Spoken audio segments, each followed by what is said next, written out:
안녕하세요. 송주영입니다. 지난주 첫 선을 보였던 주간 이철이 코너 두 번째 시간입니다.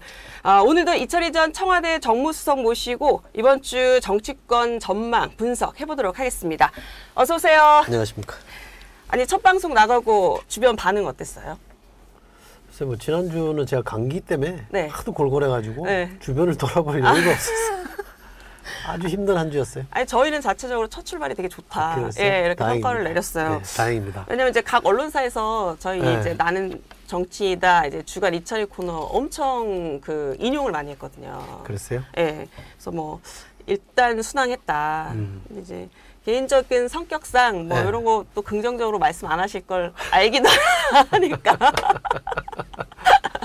뭐 길게 얘기하면 또 뭐 민망해 하시니까. 원래 고돌이 더 초중 끝발이 초반 끝발이 머시하다 이런 얘기도 있는데.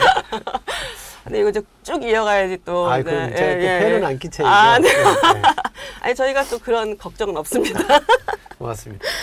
예, 이제 본론으로 넘어가면 이철이 수석의 픽이라고 해야 될까요?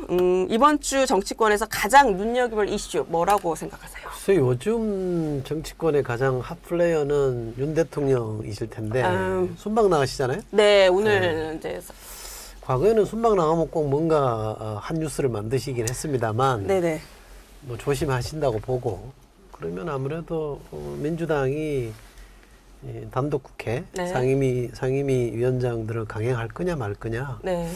이게 아마 저는 가장 중요한 이슈가 될 것 같고 강행한다면 향후 한동안의 어떤 국면 네. 정세를 좌우하는 어떤 이렇게 구도가 만들어지는 거기 때문에 네네. 저는 상당히 눈여겨보고 있습니다.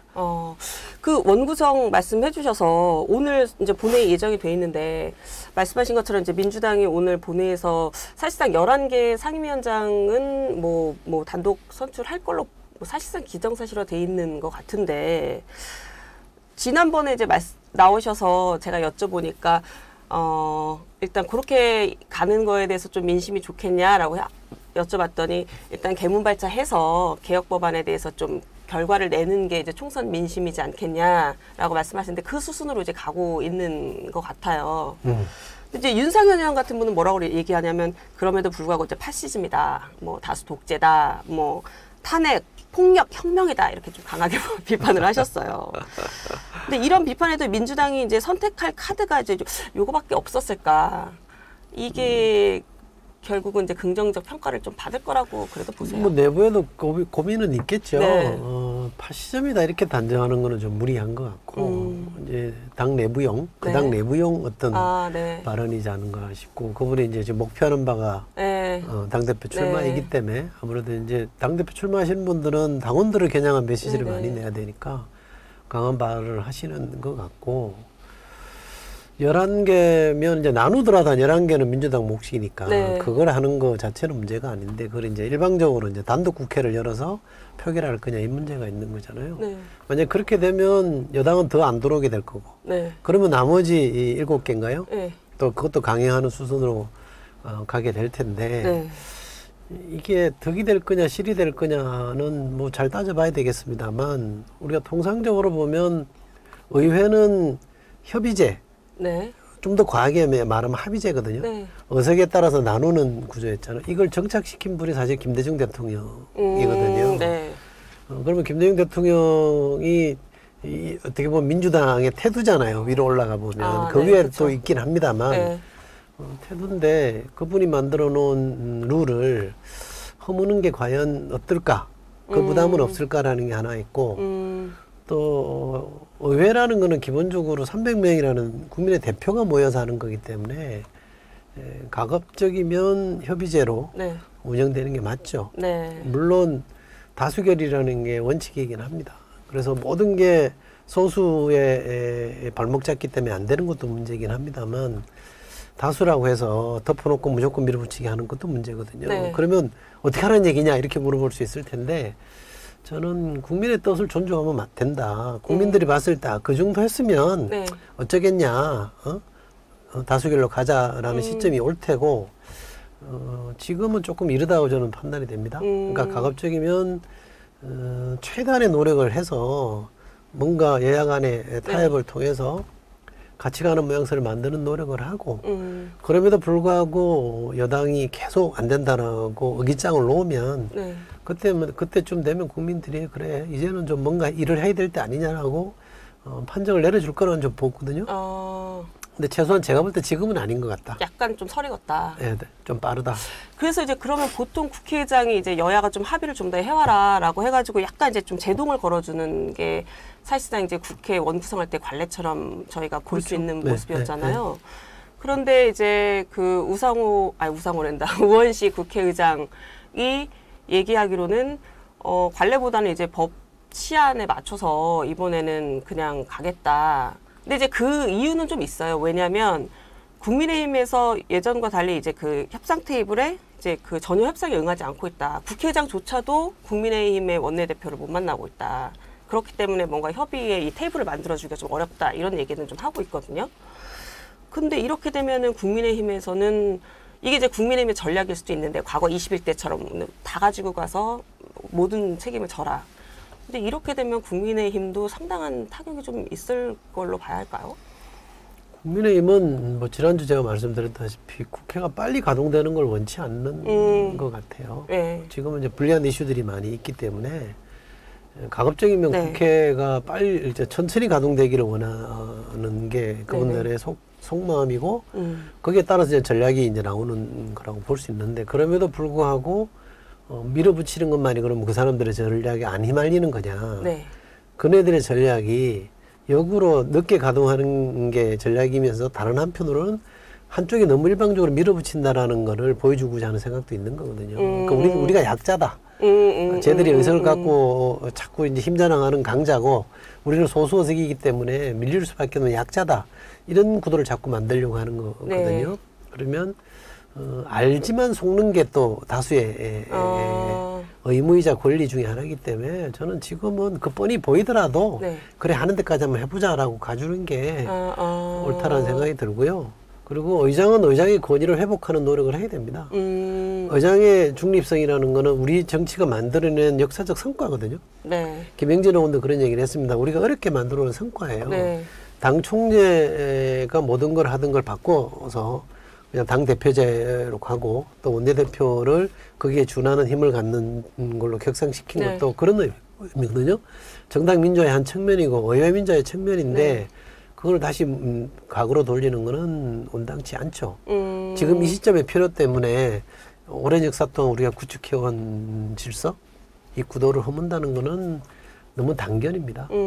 길게 보면 어떤 분이 그런 말씀도 하셨던데 민주당이 50년, 100년 여당할 것도 아니고 다수당 할 것도 아니라면 반대의 경우도 예상을 해봐야 되잖아요. 그거와 관련해서 제가 최근에 또 오는 생각인데 방통위가 지금 5명이 구성이 안 돼 있잖아요. 네, 지금 2명. 그래서 민주당에서 5명이 구성돼야만 입법을 할 수 있게끔 만들겠다라고 하는데 그 취지는 저는 100번 공감합니다. 지금 방통위는 말도 안 되는 짓을 하고 있는 거거든요. 근데 그럼에도 불구하고 5명이 안 됐을 때 가동이 안 된다고 하면 만약에 민주당이 야당일 때 네. 또 민주당이 여당일 때 네, 네. 야당이 이 추천 안 해서 5명이 안 되면 아무것도 못하는 상황이 올 거 아닙니까? 네네. 그러니까 그런 상황까지 감안한다면 현재 상황 때문에 무슨 해법을 추구하면 그 꼭 미봉책이 되고 나중에 그 트랩에 우리가 빠지는 경우들이 왕왕 생깁니다. 그래서 그런 선택은 조금 길게 보고 조금 힘들지만 인내하면서 가는 게 결국 이기는 길이다. 저는 그렇게 봅니다. 지금 민주당의 이 흐름으로 보면은 일단은 뭐 11석과 7석은 11 이제 상임위원장 11개 그리고 7개 이거는 이제 말씀하신 대로 의석수에 따라서 배분을 하는 거기 때문에 민주당이나 국민의힘이나 여기에 대한 이견은 없는 거잖아요. 그런 것 같은데. 예, 그래서 이제 민주당에서도 11개 우리 몫은 이제 일단 갖고 가겠다. 그리고 나머지 이제 국민의힘 몫은 와서 이제 들어와서 이제 가지고 가라. 근데 이제 만약에 안 들어오면 이것도 마지막에 갖고 가겠다. 이번 주에도 갖고 갈 거라고 보세요? 나머지 7개? 네. 그건 좀 조절하겠죠. 우선 11개는 당장 오늘이 될지는 모르겠습니다만 그거는 좀 약간 정당성이 있다고 스스로 판단할 테니까 본인들 몫이니까. 오늘이 아니더라도 네. 뭐 이번 주 안에는 정리할 생각을 갖고 있겠죠. 근데 나머지 7개는 그분들도 여론이라는 거를 보면서 할 테고 네. 조금 시간을 두지 않을까 싶은데 근데 워낙 또 제가 그동안에 경험에 비춰서 봤던 거랑 다른 행태나 모습을 많이 봐서 네. 제가 장담 못 하겠습니다. 근데 오늘 본회의 이재명 대표는 참석을 안 한다고 하시더라고요. 아, 왜요? 그 재판이 재판? 있어서 못 한다고. 근데 이 재판 관련해서 이화영 전 경기도지사 쌍방울 대북송금 1심 판결 났잖아요. 그 9년 6개월이면 상당한 중형인데 이제 일단 이건 어떻게 개인적으로 보셨어요? 이재명 대표로 저는 상당히 의외였어요. 상당히 의외였다. 네, 왜냐하면 수사 과정에서 의혹도 제기가 됐잖아요. 네. 뭐 술 파티 네. 얘기도 나오고 네. 그리고 뉴스타파에서 공개한 문건도 있었잖아요. 네. 국정원 문건도 있었잖아요. 그러면 상방울하고 북한하고 뭔가 합작을 해서 주식을 띄우겠다라고 한 거죠. 일종의 네. 주풍이잖아요. 네. 과거에 우리가 북풍, 뭐 총풍 이런 네. 말을 썼는데 북한 힘을 빌려서 뭔가 해보는 거에 우리가 풍자를 많이 붙였으면 일종의 주풍인데 재판부가 저런 사정도 충분히 좀 감안하지 않을까 싶었는데 근데 전혀 고려하지 않고 일단 이제 검찰의 주장을 다 받아들인 거 아닙니까? 그래서 9년 6개월이라고 상당히 중형이고 내용도 상당히 무거워요. 이재명 대표에게 보고했다 안 했다라는 건 판결문에 명시가 안 돼 있다라고 합니다만 구도상 논리적으로 보면 안 할 수가 없는 구도인 것처럼 비춰지잖아요. 그쵸. 그러니까 저 판결대로로만 하면 이재명 대표로서는 상당히 무겁게 받아들일 수밖에 없는 거죠. 그럼 뭐 나경원 의원 같은 경우도 뭐 이건 뭐 정치 공방일 수도 있고 뭐 그렇긴 하지만 그 다음은 이제 이재명 경기지사였던 이재명 대표다 이렇게 얘기를 하기도 하고 뭐 한동훈 전 비대위원장 같은 경우도 어쨌든 뭐 형사재판 피고인이 대통령 된 다음에 어쨌든 집행유예 확정돼도 직상실한다 말면서 공격 지금 막 하고 있잖아요. 이게 근데 사실 어쨌든 결과가 어떻게 될지는 알 수가 없지만 이 대표 사법 리스크 자체는 지금 민주당 입장에서는 어느 정도는 좀 안고 가는 분위기인데 이게 어느 정도의 영향을 좀 미칠 걸로 보세요? 당장이야 뭐 큰 영향이 있겠습니까? 근데 우선에 좀 전에 이제 한동훈 전 위원장이나 나경원 의원이 한 발언에 대해서 정치인들이니까 그런 걸 소재로 삼아서 비판하고 공격할 수는 있죠. 그런데 우리가 항상 염두에 둬야 될 거는 여든 야든 똑같습니다. 저는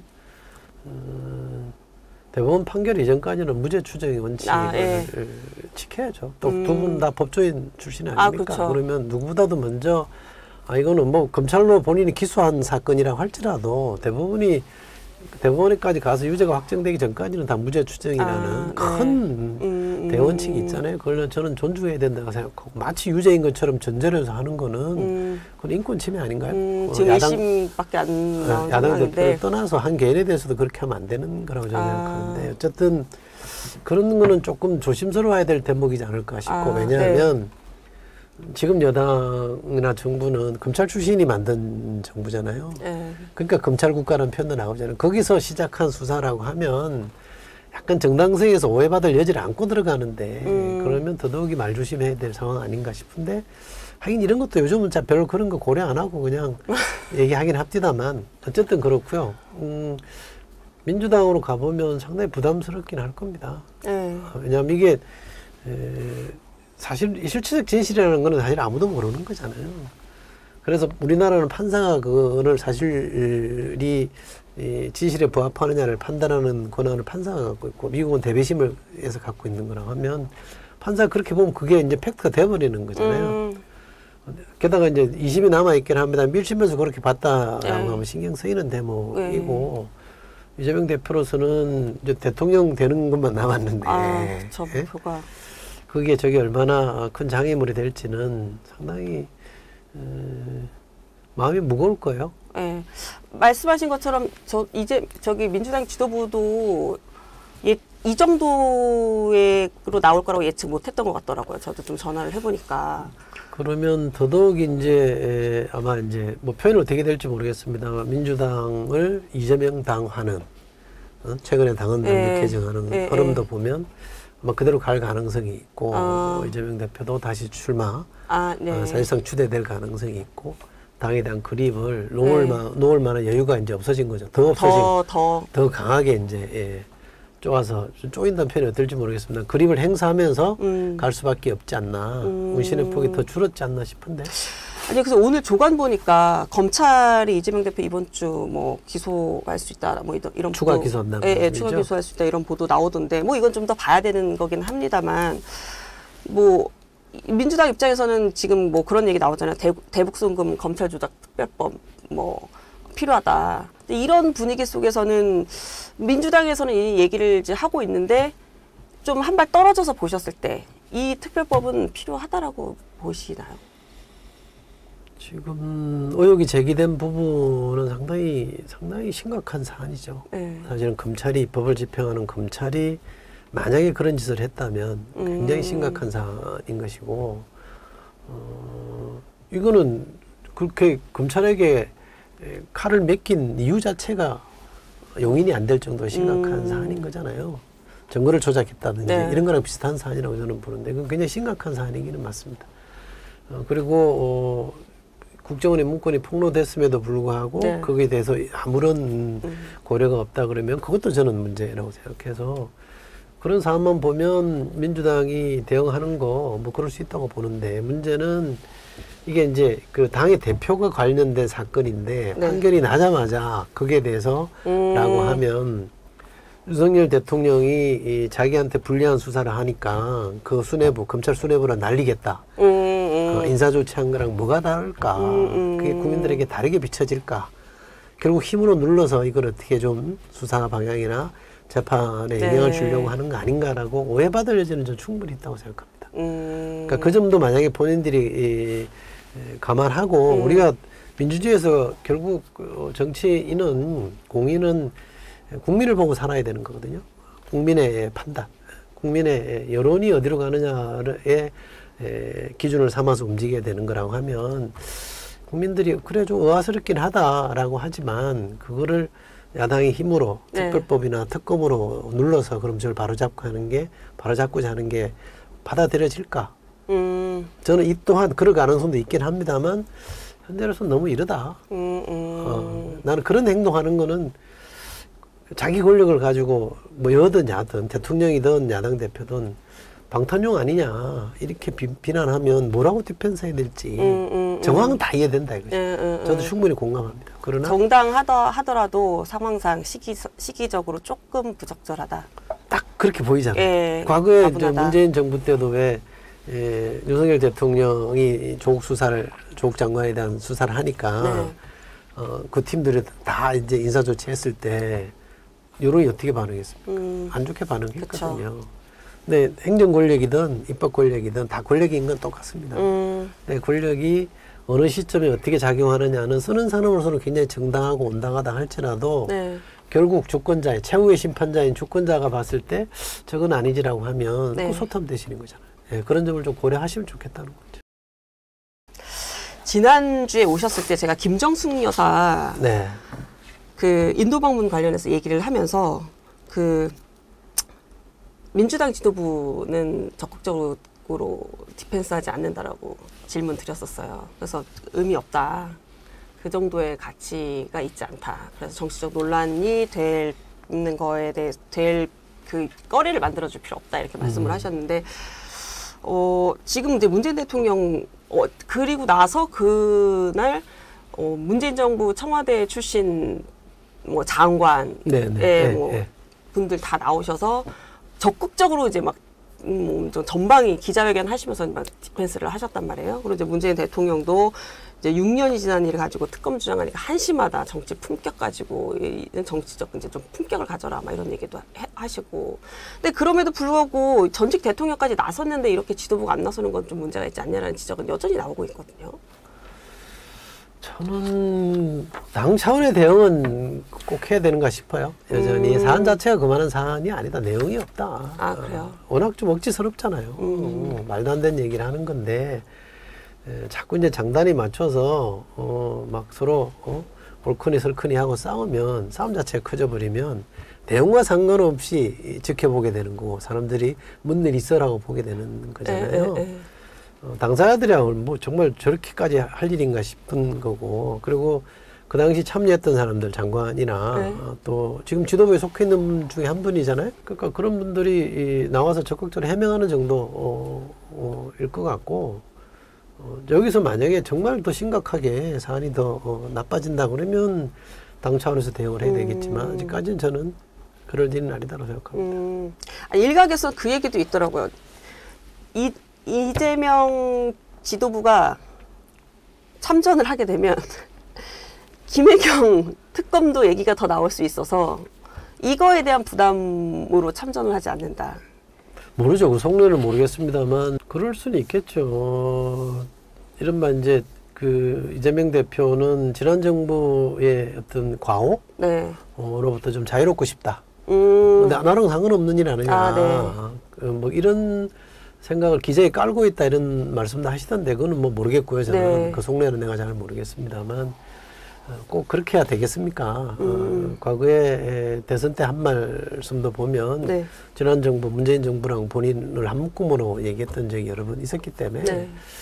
그렇게 뭐 분리가 될 사안은 저는 아니라고 보고요. 오해 여지는 있을 수 있을 겁니다.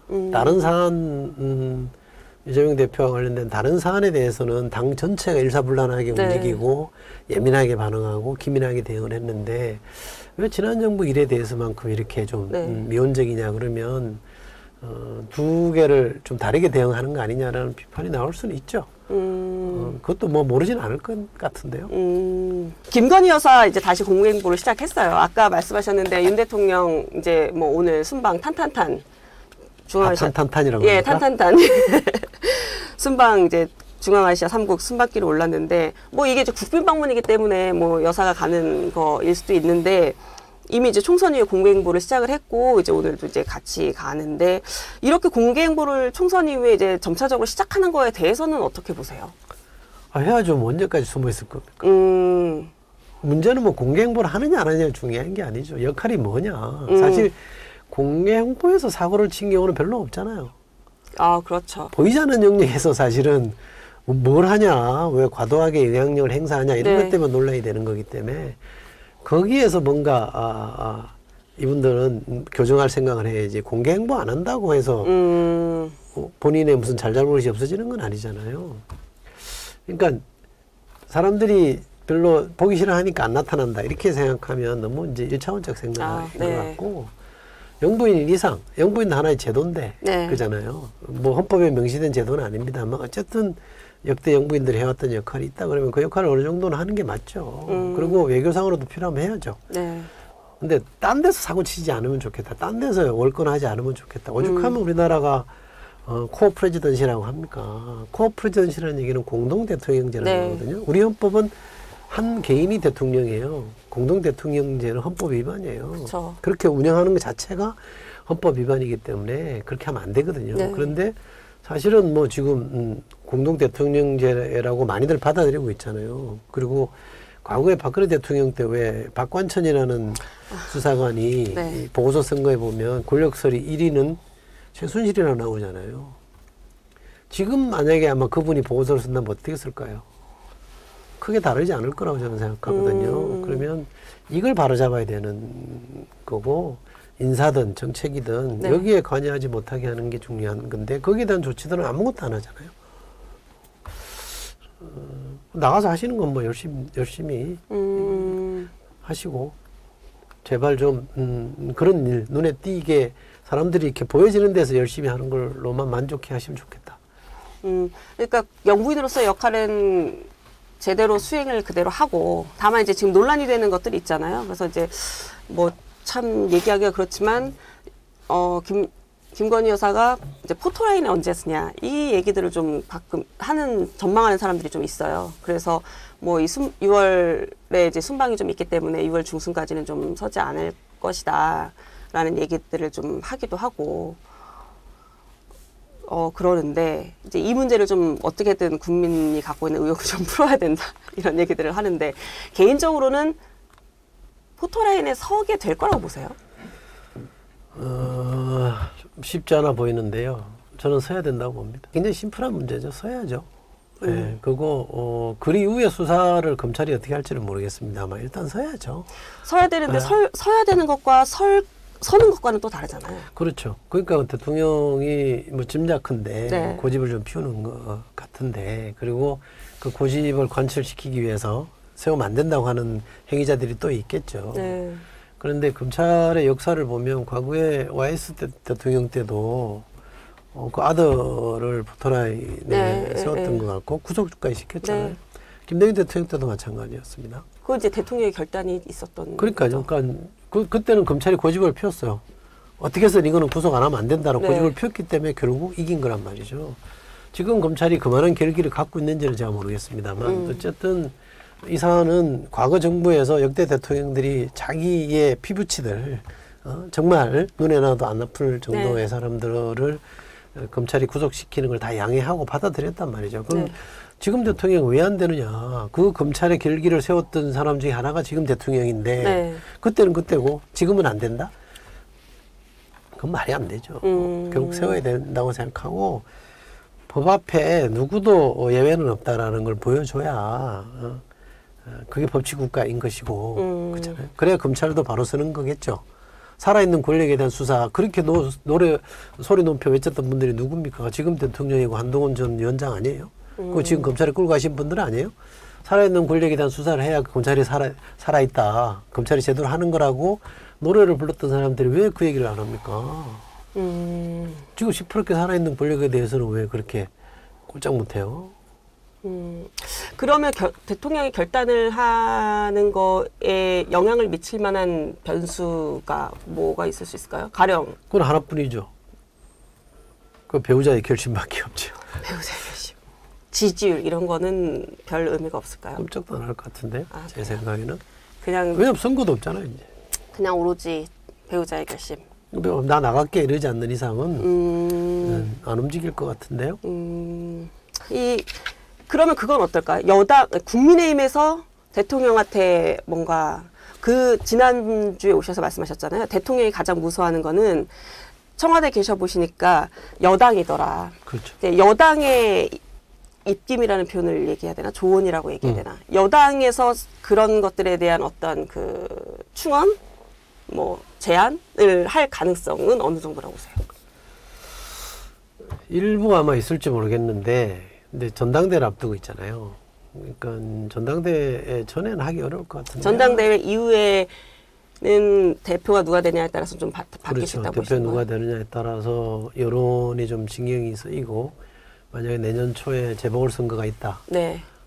그러면 당대표로서야 민심에 호응 안 할 수 없잖아요. 만약에 그 재보궐선거에서 다 졌다. 네. 참패했다. 그럼 그 대표 또 날아갈 거 아니에요. 그렇죠. 책임져야 되는 통상으로 보면 예, 그렇죠. 그러면 책임 안 지려면 이거라도 해야 됩니다라고 하지 않겠어요? 근데 그때까지 시간이 얼마나 아직 많이 남았단 많이 말이에요. 남았죠. 그때까지 이 난리법석을 어떻게 할 거냐. 근데 난감하죠 사실은. 그러니까 저당 전대회가 언제인지 아직 날짜가 픽스가 안 된 것 같은데 민주당 언저리에서 만약에 한다고 하면 네. 8월일 텐데 그죠? 해서 뭔가 좀 이렇게 풀어나가는 노력들이 있어야 되겠죠. 그냥 이걸 그대로 안고 앞으로 대선 때까지 간다?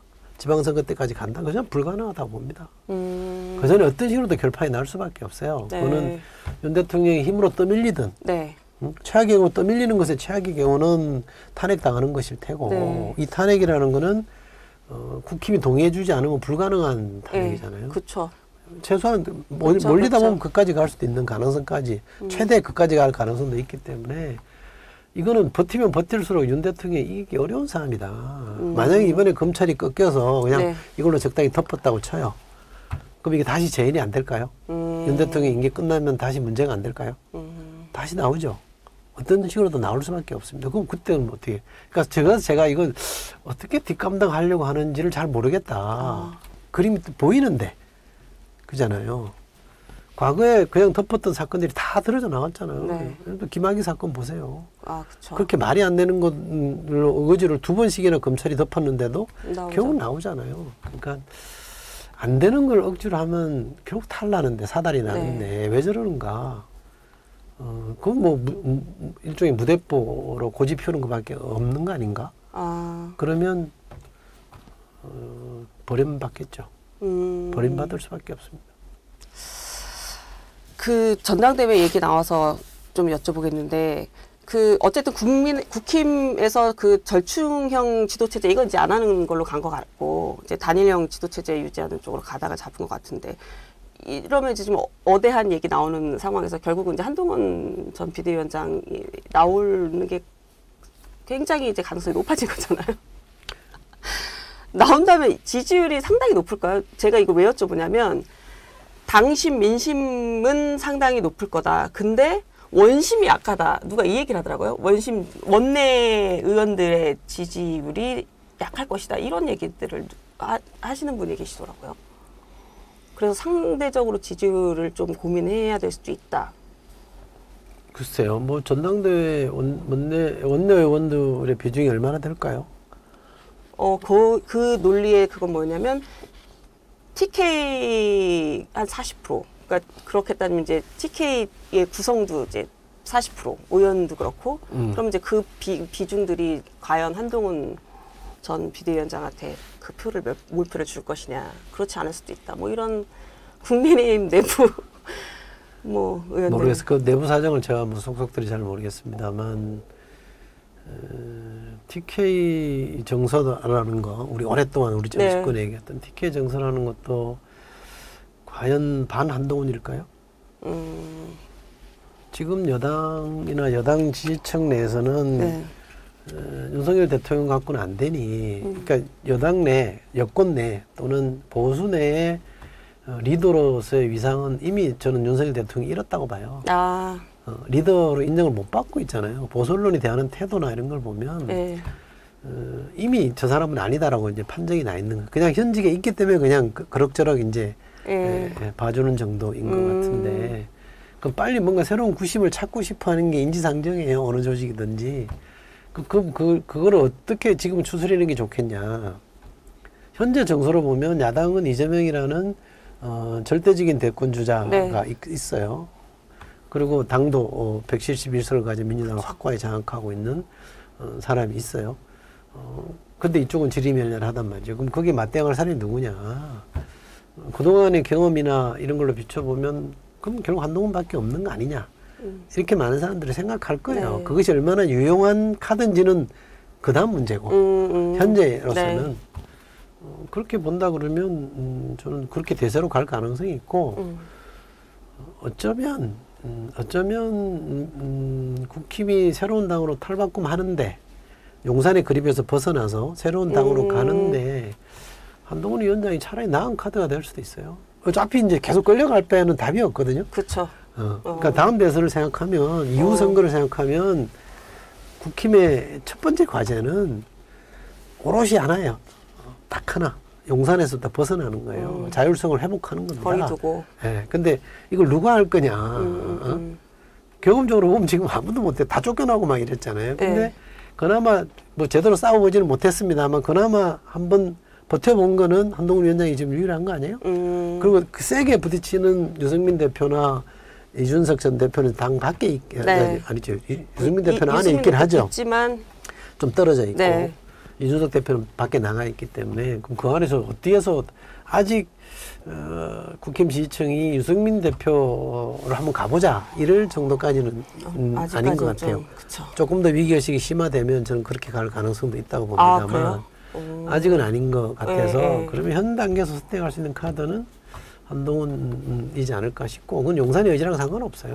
그러니까 용산은 한동훈 전 위원장이 될 것 같으면 그런 추세를 막을 힘이 없다고 생각하면 우린 중립 이럴 거예요. 우린 뭐 상관없어 이럴 것 같은데 과연 상관없지 않을 것 같은데. 아니 마지막으로 이거 하나 여쭤볼게요. 대통령실 그 대북 확성기 설치한다라고 이제 어제 NSC까지 개최해서 이제 결정을 했잖아요.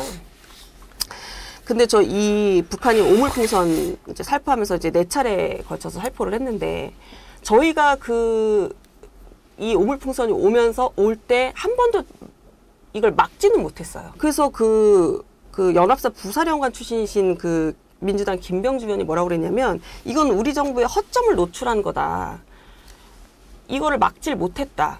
그러면 과연 여기에다가 뭐 생화학 무기 같은 거 넣으면 저희는 어떻게 되는 거예요? 생화학 무기를 넣어서 보내면 그건 전쟁이죠. 그러니까요. 그렇게까지 지금 할 것 같지는 않고 민주당 국회의원들에게 드리고 싶은 말씀이 하나 있는데요. 네. 이런 어물풍선 이런 거 보내면 네. 민주당이 더 격렬하게 북한을 나무래야죠. 우선 뭐 하는 짓이냐 도대체 이렇게 나무래는 게 우선이죠.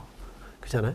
그럼 북한이 나쁜 짓 하는 거 아니에요. 그리고 엄밀하게 형식 논리를 보면 우리는 민간인이 보낸 거고 네. 걔들은 군이 보낸 거 아니에요? 네네. 그건 대응이 다른 거잖아요. 군이 그렇게 하는 것 자체는 그건 진짜 전쟁으로 가려고 하는 행위일 수도 있기 때문에 더 네. 엄중하게 우리가 북한에 대해서 나무래야 됩니다. 그리고 그것과 더불어서 우리가 우리가 풍선을 보내는 게 삐라를 보내는 게 과연 평화에 도움이 되느냐. 당장 접경지되는 사람들의 삶 자체가 불안해지는데 네. 그럼 어떡할래? 이게 무슨 답이냐? 군사비도 폐기하고 잠정 중단시키고 다 강대강으로 갔을 때 그럼 뒷감당 누가 하냐? 불안해지고 있는데 그런 거에 대해서 문제제기를 해야 되는 거잖아요. 그러니까 그러지 않고 뭐 자꾸 이렇게 군사적으로 약점만 노출했다는 식으로 이렇게 하는 것 자체는 물론 그런 거는 국방위 같은 데 열리면 야 이런 것도 니들이 어떻게 고려해서 막아야 되는 거 아니냐라고 네. 할 수 있겠지만 이 문제에 대해서 가장 먼저 나와야 될 발언이나 질문이 나는 그거는 안 된다. 그러니까 북한이 잘못하는 거다라고 분명히 좀 해주면 좋겠다고 생각하고요. 북한도 그렇게 하면 안 되죠. 나쁜 짓이잖아요. 아니 엄연히 다른 나라라며요. 자기들 스스로 이국가라며. 근데 왜 그렇게 해? 아니 근데 이런 강대강 열받네. 기분 좋게 오셔서 가시기 전에 또 북한 때문에 열받고 가시네. 아니 그러면 이런 북한의 대응에 지금 우리 이제 말씀하신 대로 우리 야당이 해야 될 대처법은 말씀을 해주셨는데 그럼 우리 정부가 해야 될 대처법이라는 거는 뭐가 있을 수 있을까요? 정부도 저렇게 나가면 안 되죠. 자꾸 자극하면 안 되잖아요. 결국 우리가 안 다치는 게 중요한 거지. 그쵸. 기싸움이라는 게 저쪽을 기로 제압하겠다 이러면 기 죽지도 않고 사실은 서로 간에 안 죽잖아요. 네. 쟤들이 우리 기죽이라고 하면 우리가 기 죽겠습니까? 안 죽잖아요. 그러니까 기싸움은 그만하고 말폭탄 백날 퍼봐봤자 별로 도움 안 돼요. 감정만 자극할 뿐이지. 네네. 문제는 대통령은 국민의 생명과 안전을 지킬 책무가 있는 사람이에요. 네. 그러면 어떻게 해서든 이 긴장을 낮추는 쪽으로 해야죠. 네. 역할을 해야 되는 거잖아요. 과거에 어떤 분이 그런 얘기를 했습니다만 좋은 전쟁, 나쁜 평화는 없다 이런 말 극단적인 표현일 수 있겠습니다만 어떻게 해서든 우리가 지금 경제적으로도 굉장히 어려운 시기를 겪고 있기 때문에 네. 이 정세를 안정화시켜서 네. 평화 쪽으로 가서 경제도 다시 끌어올리고 하는 노력들을 해야 되는 거고 투자도 끌고 가야 되는데 자꾸 긴장만 고조시키면 안 되잖아요. 이 정부 초기에 긴장만 고조시켰다가 경제적으로 악영향을 주니까 다시 좀 수그러 떨었잖아요. 근데 왜 또 이렇게 하는지 잘 모르겠어요. 그러니까 문제는 잘못하면 안보를 정치화시키고 있다는 비판을 받을 수밖에 없어요. 그러지 말고 차분하게 대응을 하면 돼요. 그리고 그거 제가 국방위 할 때 보고 받아보면 풍선 뭐 삐라 날리고 대북 학생이 한다고 해서 북한 체제가 뭐 동요하나 북한 지도부만 싫어해요. 아 그래요? 북한 민중이라 그래야 되나요? 그 나라 지역에 사는 사람들에게 크게 영향을 못 주고 있다는 거예요. 그리고 실제로 이 귀순한 사람들 얘기 들어보면 대부분 대북 방송을 뭐 들었거나 삐라보고 온 사람들은 많지 않다는 거예요. 그 서로 정권끼리 서로 이제 감정 싸움을 하고 있는 거라고 하면 그것보다는 더 깊이 이 북한을 옥죄할 수 있는 방법들을 찾아내면 되는 것이고 더 중요한 거는 평화를 어떻게 하면 안착시켜서 안정적으로 우리 국민들의 삶들이 유지될 거냐에 1차적 관심을 둬야지 북한이 자극한다고 우리도 자극하고 우리가 자극하면 또 쟤들이 나오고 그럼 끝이 어딜까요? 그거 굉장히 위험한 상황이잖아요. 그리고 엄연히 우리는 휴전 상태입니다.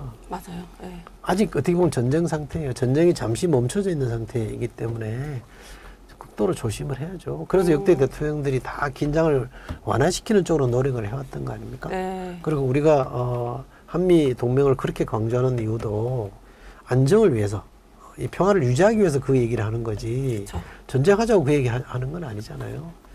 그건 윤석열 대통령이나 정부는 자신들이 뭐 때문에 그 자리에 있는지 헌법에 또는 법에 뭐 때문에 그 자리에 있는지 그 자리에서 무엇을 해야 되는 게 자신들의 책무인지를 좀 되새겨 봐야 될 거라고 생각합니다. 이 시간이 다 돼가지고 그렇긴 네. 한데 국회의원 하실 때 아무도 안 가려고 하는 국방에 가서 굉장히 활약을 하셨던 기억이 지금 제가 들으면서 육군 병장 출신 아닙니까? 제가 이거 감안해서 이제 다음 또 이 관련 이슈 있을 때는 질문을 또 좀 더 깊이 있게 국방 쪽에 좋습니다. 질문을 많이 준비를 네 하겠습니다. 아, 그 생각이 지금 났네요. 집에 가실 시점에 지금 기억이 났네요. 네. 네, 지금까지 이철희 전 청와대 정무수석 모시고 말씀 나눴습니다. 저희는 다음 주에 또 다시 뵙겠습니다. 감사합니다. 고맙습니다.